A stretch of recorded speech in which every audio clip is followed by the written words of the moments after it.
Bismillahirrahmanirrahim.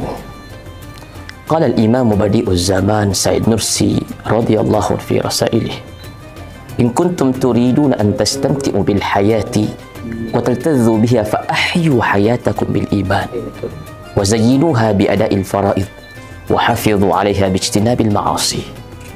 Jika engkau ingin menikmati hidup, maka hidupkan ia dengan iman.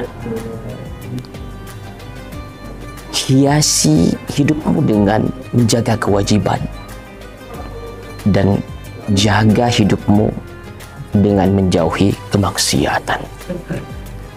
Kita hidup di akhir zaman, fitnah yang sangat dahsyat. Setiap detik kita dikepung oleh ratusan dosa dan maksiat.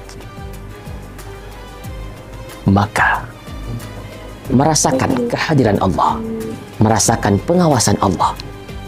Allah yang memberikan mata ini, yang maha melihat apa yang dilihat oleh mata ini. Yang memberikan kalbu ini, yang maha tahu apa yang terbetik dalam kalbu ini. Dan menghadirkan seakan-akan hari ini adalah hari terakhir kita. Malam ini adalah malam terakhir kita. Dengan cara itu, kita akan terhindar dari godaan nafsu setan. Mudah-mudahan Allah Subhanahu wa Ta'ala menjaga kita dari fitnah akhir zaman ini, dan Allah wafatkan kita dengan husnul khotimah. Imam Badi'uz Zaman Said Nursi berkata dalam tafsirnya Risalah Nur, in kunta turidu waliyan fakafa billahi waliya. Jika engkau menginginkan pelindung, cukuplah Allah sebagai pelindungmu. Jika engkau menemukan Allah, bersama dengan Allah, maka segala sesuatu akan menjadi sahabatmu. Segala sesuatu akan ditundukkan untukmu. Dunia seisinya adalah milik Allah.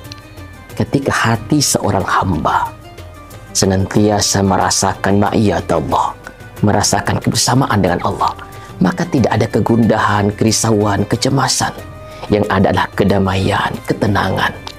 Karena ia bersama dengan Rabb yang menggenggam segala sesuatu dari atom hingga galaksi. Maka iman melahirkan rasa aman. In kunta turidu anisa fakafa bil Qur'anil Karimi anisa. Jika engkau menginginkan sahabat setia, cukuplah Al-Quran bagimu. Sahabat-sahabat kita, bagaimanapun mereka sayangnya kepada kita, anak kepada orang tuanya, dan sebaliknya, suami kepada istrinya, segalanya akan sampai di pintu kubur. Yang akan menemani kita menghadap kepada Allah, yang akan menemani kita di alam barzakh, malam yang sangat gelap, mencekam, menakutkan.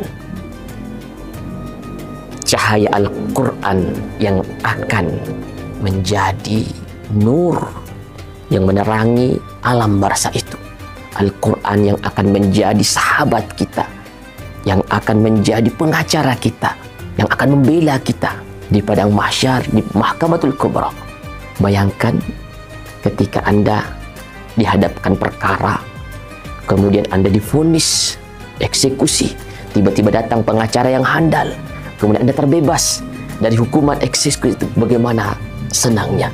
Nah, ketika Anda divonis masuk ke neraka, datang Al-Quran Al-Karim yang kita jaga setiap malam, setiap hari kita baca ia, maka dia akan hadir di pengadilan terbesar, di Mahkamatul Kubra, di padang mahsyar, dan dia membela kita.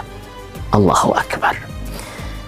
In kunta turidu aduwa fakafa bin nafsi aduwa.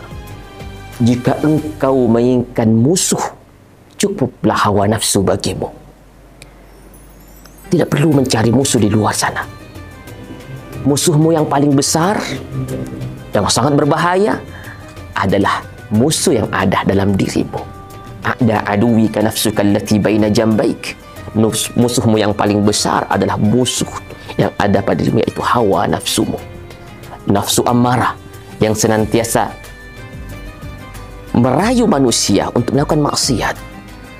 Kemaksiatan diperlihatkan manis, nikmat, tetapi mengakibatkan kesengsaraan, penderitaan, Coba kita lihat, ketika ada seorang yang rela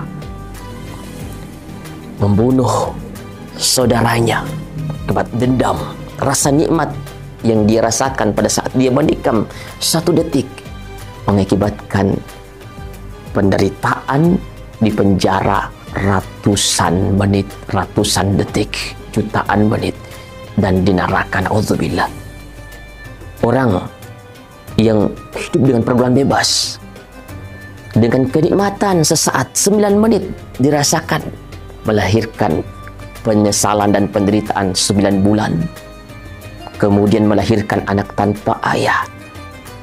Nah, disinilah rahasia bahwa semua kenikmatan di luar syariat tersimpan ribuan penyesalan dan penderitaan. Maka mari kita didik jiwa ini, nafsu ini dengan tarbiyah Qur'ani.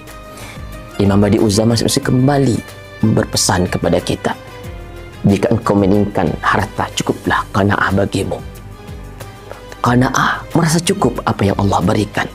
Jika engkau ingin merasakan dan menikmati hidup ini, bersyukur apa yang Allah berikan kepada kita dan merasa cukup apa yang Allah berikan. Kemudian pesan yang terakhir, kematian bisa datang kapan saja. Maka ketika ingat mati, maka kita akan terhindar dari rayuan dunia, rayuan godaan hawa nafsu, syaitan. Mungkin hari ini hari terakhir saya, mungkin malam ini malam terakhir saya. Maka ketika sadar akan kematian, maka insya Allah dia akan terjaga dari semua bentuk maksiat dan kedurhakaan, sehingga dia memperbaiki dirinya dan mempersiapkan diri menghadap kepada Allah Subhanahu wa Ta'ala. Sahabat sekalian, alhamdulillah telah hadir di tengah-tengah kita kitab tafsir Risalah Nur karya Imam Badi'uz Zaman Said Nursi.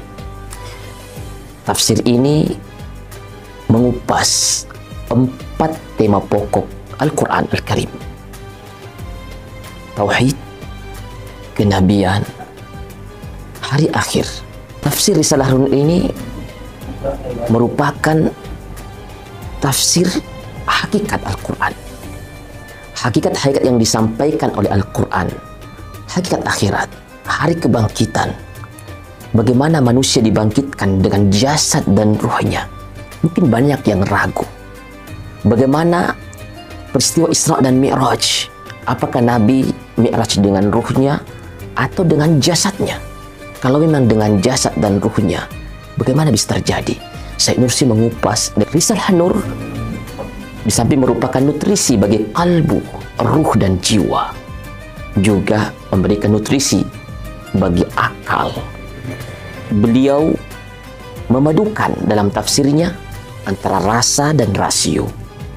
Ilmu agama adalah cahaya bagi kalbu, dan ilmu sains adalah cahaya dari sinar akal. Maka seorang santri harus mengkaji kedua disiplin ilmu ini, ilmu agama dan ilmu sains. Imam Badi'uz Zaman Said Nursi radhiyallahu anhu berkata, "Diyaul qalb min ulumiddin." Cahaya hati dari ilmu agama. Wa nurul aql min ulumil hadithah. Dan sinar akal budi dari ilmu sains. Fabimtizajihima tatajallal haqiqah. Ketika keduanya dipelajari, baik ilmu agama maupun ilmu sains, maka hakikat akan tersingkap. Jika hanya mempelajari ilmu agama dan menyampingkan ilmu sains, maka akan melahirkan fanatisme, ta'assub. Jika hanya mempelajari ilmu sains dan menyampingkan ilmu agama, melahirkan skeptisisme, keraguan-raguan. Dia akan ragu dengan Tuhannya, ragu akan surga, ragu akan neraka. Bahkan dia akan meragukan dirinya. Nah, pondok pesantren karya pembangunan ini yang diasuh oleh Syekhuna Al-Mukarram Kiai Haji Syarif Muhammad Syarif Azhar, mata'allahu bisihat wal afiyah, merupakan pesantren yang mengintegrasikan, memadukan antara ilmu agama dan ilmu sains, sehingga para santri dibekali dengan ilmu agama yang komprehensif, baik tafsir, hadis, fikih, bahasa Arab, dan juga dibekali dengan ilmu-ilmu sains, fisika, kimia, matematika, sehingga dengan mengkaji kedua ilmu ini, insya Allah hakikat akan tersingkap. Maka ketika dia menjadi dokter, dia akan menjadi dokter yang agamis. Ketika dia menjadi polisi, dia akan menjadi polisi yang agamis, takut kepada Allah. Ketika dia jadi aparat di pemerintahan, dia menjadi petani-petani yang agamis. Sehingga apapun profesinya, dia akan menjadikan sarana untuk mendekatkan diri kepada Allah, sehingga dia menjadi pelayan agama dan pelayan negara. Inilah pondok pesantren karya pembangunan. Mari masukkan anak kita ke pesantren ini yang menjadi bekal kita, akan menjadi syafaat. Mereka lah yang akan menuntun kita masuk ke surganya Allah. Bisa dibayangkan ketika bapak ibu digiring ke neraka, tiba-tiba anak ini berteriak dengan Allah, dialah ayah saya ya Allah, dia ibu saya ya Allah, berkat perjuangannya ya Allah saya bisa mengenalmu ya Allah. Berkat doa anak ini sehingga Allah mengizinkan orang tuanya masuk ke surganya Allah bersama dengan anaknya. Inilah anak yang kita dambakan, merupakan warisan berharga kita. Assalamualaikum warahmatullahi wabarakatuh.